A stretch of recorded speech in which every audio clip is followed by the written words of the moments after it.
everyone. Welcome to Potluck episode 5. Today we're going to talk about cookbooks. Cookbooks, one of the main obsessions of every chef, I think. What are your favorite cookbooks, Eric?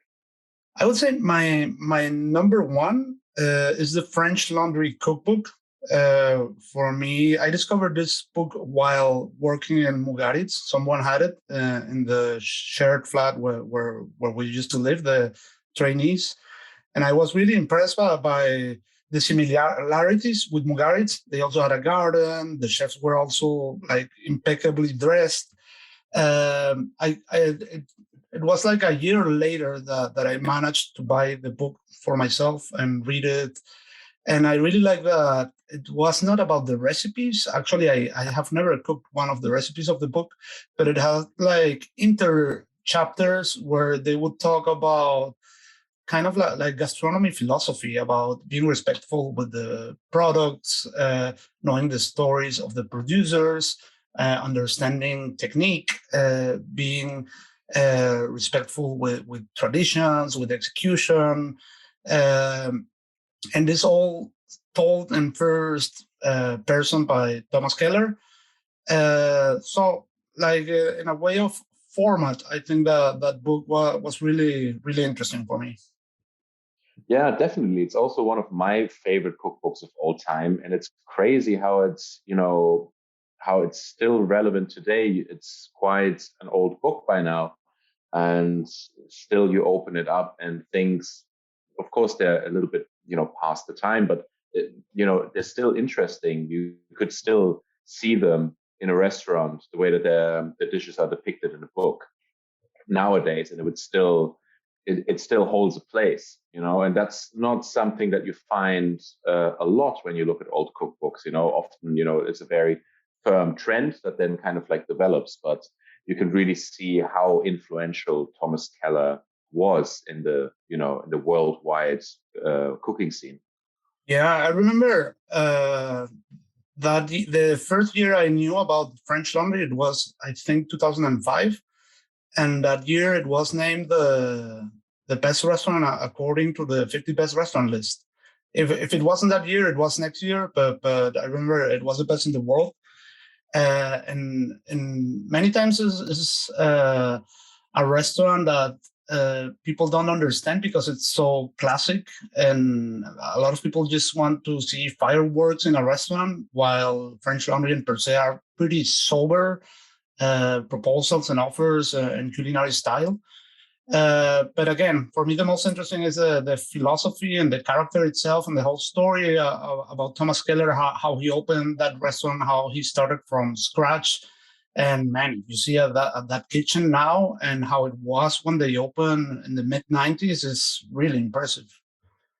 Yeah, absolutely. And I mean, they were also like not the main sort of like instigator, but definitely one of the main, reasons for the Californian food scene revolution and the sort of American cooking identity, because before it was all kind of imported. And of course, a lot of things are rooted in Mediterranean, European cooking and French cooking techniques, but they really pushed it forward, in the States. Interesting is also the Momofuku cookbook. I think that they just replicated the format of the French Laundry Cookbook one by one. I mean, the book is, again, they talk about producers in between recipes. They talk about stories about how David Chang opened his restaurant. So this is a way that you can measure the influence of a book if someone replicates like the same idea in its own way, Yeah, it's true. And I mean, you can't deny the influence of David Chang. I mean, I only very recently opened that book again after many, many, many years. I don't own it, but I came across a copy and I saw it and I was like, oh, wow, I haven't seen this book in a while. And again, it's quite old by now. I mean, I remember you and me like looking at that book when I just started cooking, when we first met. And you read it now and it's still valid, and there's still valuable recipes in there and the food still looks very good. And I mean, of course, David Chang has such a has such a unique approach, and I feel like he tore down so many boundaries also of sort of like what fine dining, if that's what you want to call it, is. Culturally also, being Asian American, and bringing different influences into his culinary sort of like vision from Korea, from his time in Japan, and his fascination with Japanese food, and he was, I mean, also again, one of the first guys who really drove that sort of like modern Asian um, movement forward. I don't want to call it fusion, because it's not really fusion. It's just a different culinary identity. Yeah. Well, and if we're talking about ideas, because one of the most interesting things of these books is chefs talking about their processes. And I think it's really relevant to mention Christian Puglisi's A Book of Ideas. And the way the book is made, he will just tell you a concept. It could be an ingredient or a technique or something intangible. And he will just philosophize about it, write a whole page on that topic, and linking it to a recipe. So, which is again a very interesting way to make a professional cookbook. Yeah, definitely. And also, in that book, he has this very particular style, which I thought was very interesting when that book came out, which is, again, obviously, he sort of coming from the very new back then Nordic movement in Copenhagen, but like this like very minimalistic approach to plating and to, dish architecture, if you want. But yeah, I agree, it's super interesting way of writing a cookbook, which is actually very similar to my favorite cookbook, which is just titled A Cook's Book by Pascal Babot, the head chef and co-owner of L'Astrance in Paris. And it's a beautiful book because, first of all, it's photographed amazingly. It's really, really gorgeous.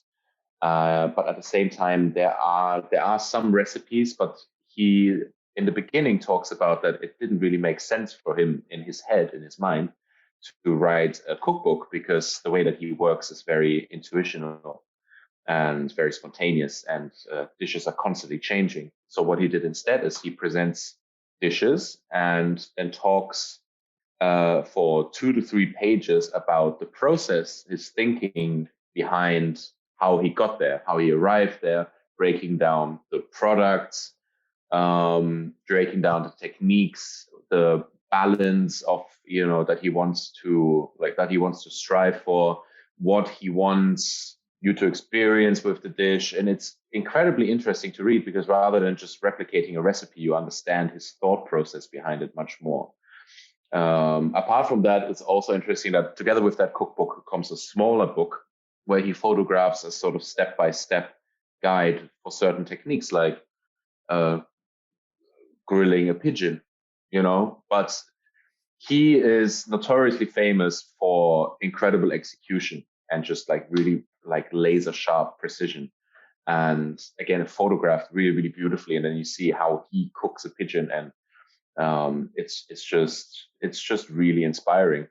Another one that comes to my mind, and I think, well, it's hard to pick one of the many books related to El Bulli or Ferran Adria, because they have published many books. They even have their own publishing company.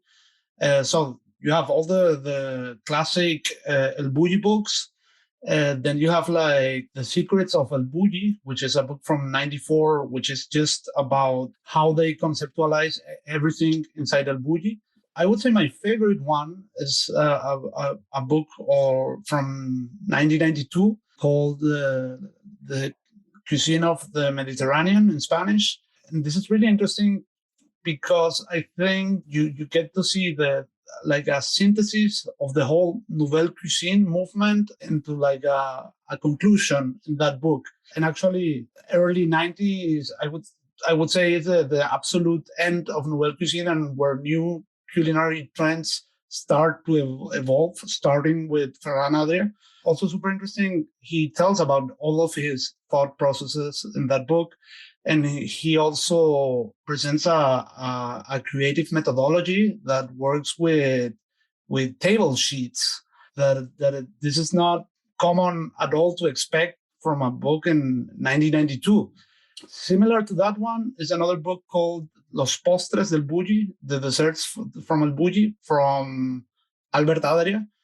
And it's kind of the same time. They also talk about their whole philosophy. Many of the recipes that they present in those books became like standards that you'll see over and over in different restaurants all over the world. And just for that, I think it has a huge merit. Yeah, for sure. I mean, the influence of El Bulli is so incredibly potent and powerful. It's insane, and people often forget a little bit this. They kind of, people who don't know, they brush it off as, yeah, it's the guy that did molecular gastronomy. But it goes so beyond that, like sure, that's kind of where it stemmed from. And there's a lot of really poor imitators around the world. But yeah, the influence of El Bulli is crazy. I've never actually had a chance to look into that book, the Mediterranean cookbook of El Bulli. I know that there's Salmonete Gaudi is on the cover, right? Yeah, it's a pretty hard to find book. My friend Luis, the chef from Ensenada in New York, he has it original and signed. But actually, it's not so hard to find on the internet and on a PDF version. It's on many pages that you can download. Oh, yeah. Okay. And so talking about the Adria brothers, worth mentioning is also Natura. That's an amazing book. Yeah, for sure. What are your comments on Natura? Yeah, I mean, it's kind of, you kind of touched on it already, don't know? Like, there's so many techniques that stem from the work of Albert Adria that are now just commonplace in any kitchen, like high level fine dining kitchens and even sort of like mid-range kitchens. They've invented and developed so many techniques and so many processes that are now just widespread throughout the international culinary world. It's crazy. I mean, one of the things that comes to mind is the microwave sponge, that you cook in a little plastic cup. I don't know how many times I've seen that, like everywhere, all around the world. And it's absolutely crazy to me.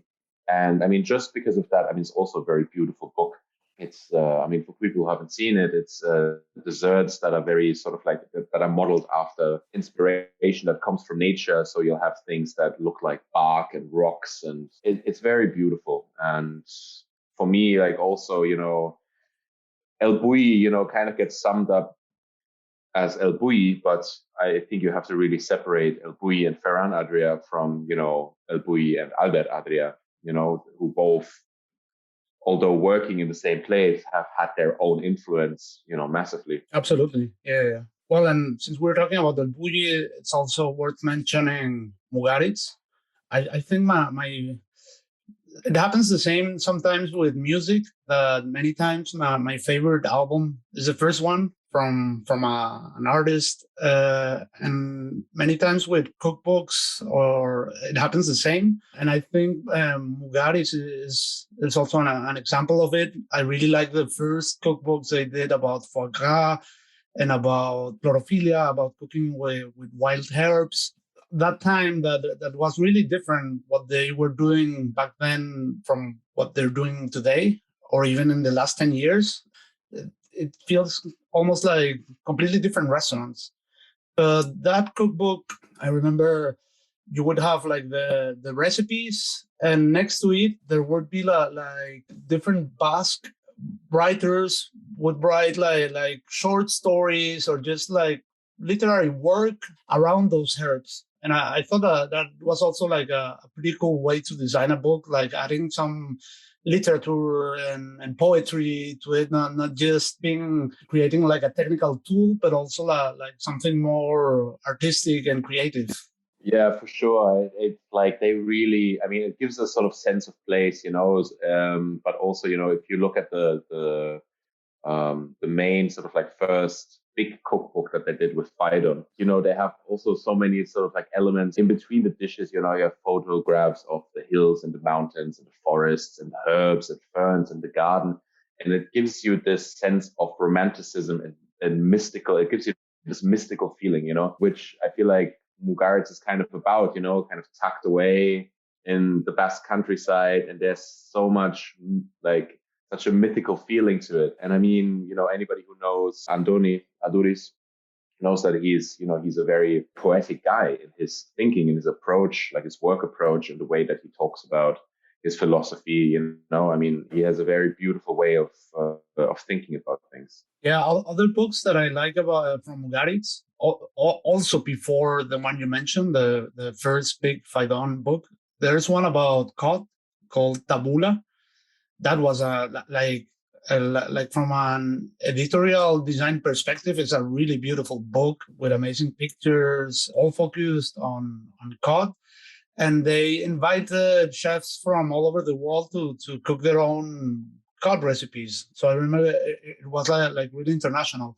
And they also did another one that is about culinary scenes in movies. So they would take a scene from a movie, and again, they invited chefs from all over the world to everyone would get like a specific scene, and they would cook a recipe around it. So that's also like a pretty fun book to read. I haven't actually seen that one. Yeah, I don't remember the name, but it's something like I think it were like 50 different movies they took and 50 different chefs.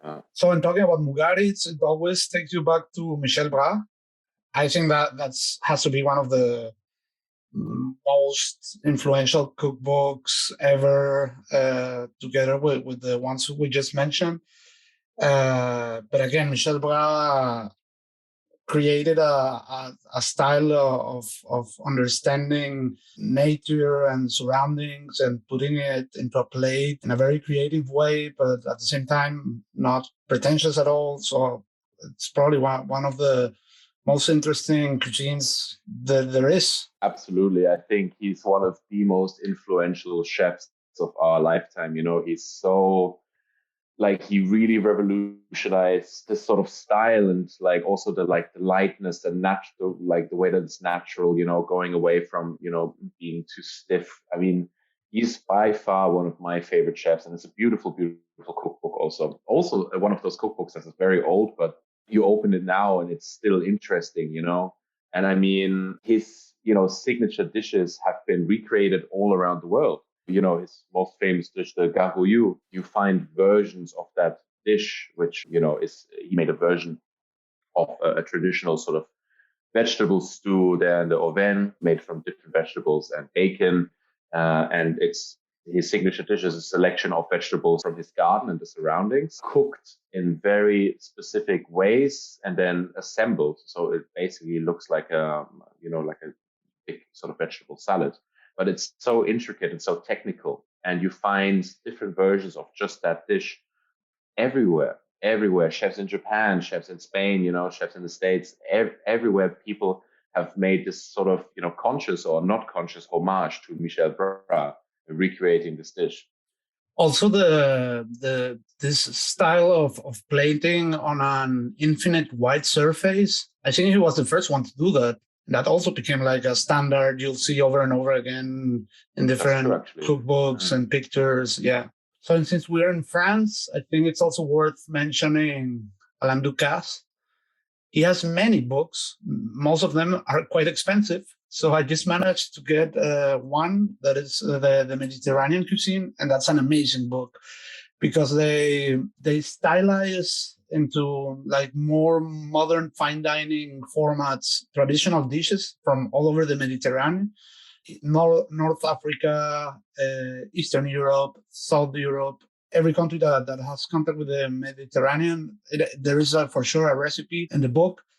And there is also like a short comment on it before the recipes, and the recipes are pretty good, standardized recipes like on a restaurant level. Also, the pictures they took, they made like a standard monochromatic plate with cutlery around. So each dish would be plated on one of these backgrounds. So the whole book has its own like visual language, like consistency across the whole book. It's a really good one. I recommend it. Yeah, it's a really good book. Yeah, I've seen it a few times actually, and it's yeah, Alain Ducasse also. I mean, you can't deny Alain Ducasse's influence. I mean, he's one of the godfathers, of French cooking. And he's still with us, and also one of the people who brought it away from already the sort of nouvelle cuisine movement to be much more lighter, much more like natural, and just a little bit more, yeah, a little bit lighter, more elegant, more lifted. Mhm. Yeah, it's a really fantastic book. So one of my all-time favorite cookbooks, also just because when I read it, it was so inspiring to me, and it kind of really dictated sort of like what I would be interested in, kind of